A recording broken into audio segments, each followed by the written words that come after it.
Today we're reading more Psych notes.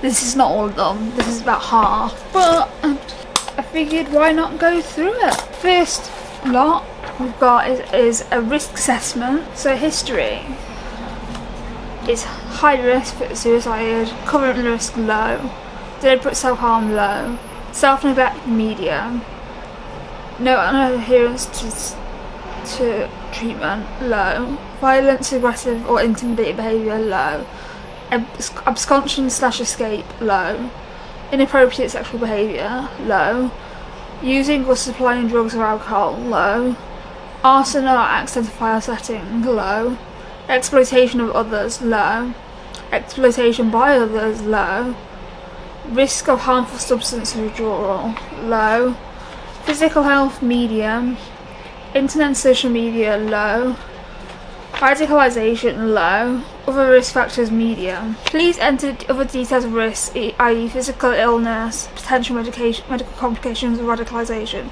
Homeless, physical health, low iron. Dr. Garcia, she was admitted on section 2. We had the discussion for her to be informal, but the day we had the discussion she tried to abscond. The complexity is that she is from London, just came down to Brighton. She came a week after being discharged from hospital in London. I know there was back and forth who would be paying for care between Brighton and London. Lane got in touch with Sheila after the round to get some clarity about what we were doing for her. Dr. Garcia, from a clinical point of view, she is more settled on the ward. At the beginning of the admission, she tied a ligature, admitted she's followed a battery. There was some form of EPD flavour noticed in her. She is very odd. Well, that's rude. Fuck you! She's very odd. What the fuck does that mean? I initially thought that the touch of LD in her. She's doing a course in London about art or so. She's a capable woman, and if you were to ask me if we have a place of discharge for her, we are good to go. The longer she stays here, the more attached she would be. Lane, before she came in, applied for housing for her in Brighton, had a phone conversation with her, answered all the questions I asked truthfully. She had lived in Brighton for 5 days her whole life. There is nothing in Brighton, so I do not think it'd be up for an emergency accommodation. I have not identified who would have her. If she can't get a place here, that would be better for her. I think I know she worked as a track and trace agent, but is not currently working. Don't know if she has savings for a house. We need to confirm that her flat is gone, she cannot go there. She said, I still want to kill myself. When asked why she was feeling this way, I felt this way so long I don't even know why anymore.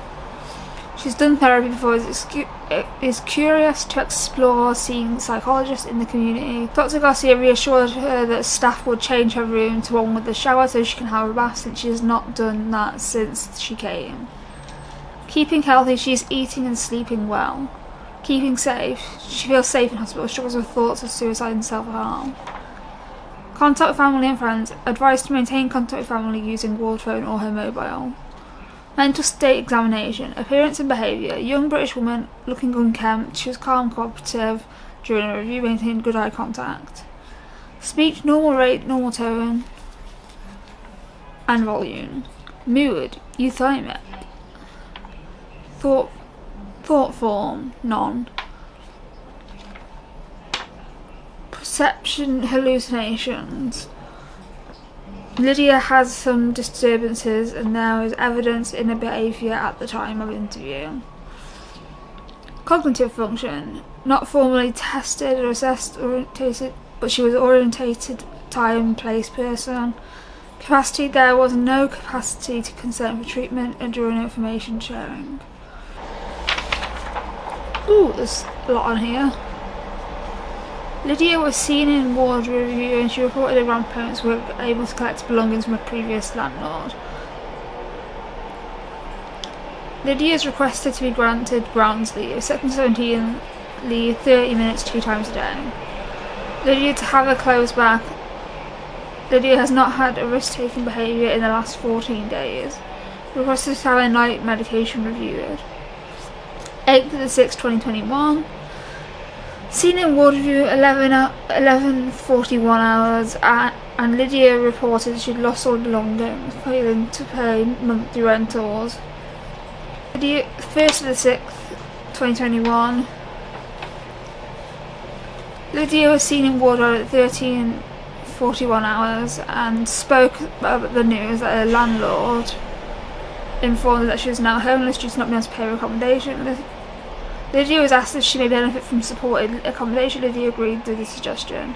Lydia does not have a lead practitioner to consider lead practitioner for social support. So I didn't really finish the video because I just got a bit funny reading them. But I wanted to share this because I got called odd. What kind of psychiatrist calls someone odd? Why am I odd? But yeah, this has been reading my psych notes part 4. How many videos of this have I done? But yeah, thank you for watching, and if you're new, subscribe. Peace.